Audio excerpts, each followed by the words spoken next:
ലോകം എത്ര കാലമായിട്ട് പേടിച്ചുകൊണ്ടിരുന്ന കാര്യം ഇപ്പോൾ സംഭവിച്ചു കഴിഞ്ഞു അല്ലേ?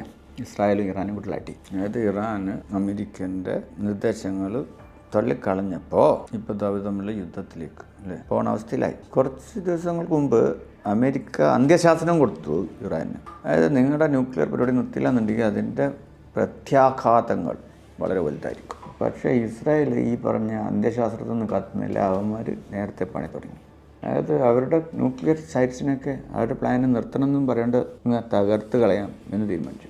ഇറാനെടുത്ത IAEA റിപ്പോർട്ട് പ്രകാരം 48 കിലോഗ്രാം 60% സമ്പുഷ്ടമായിട്ടുള്ള യുറേനിയം, ഒരു 9 ന്യൂക്ലിയർ വെപ്പൺസ് ഉണ്ടാക്കാനുള്ള യുറേനിയം ഇറാൻ്റെ കൈവശമുണ്ട് എന്നുള്ളതാണ്. അത് ഇങ്ങനെ പോയാൽ 2025 ആകുമ്പോഴേക്കും അവരുണ്ടാക്കും ന്യൂക്ലിയർ ബോംബ്.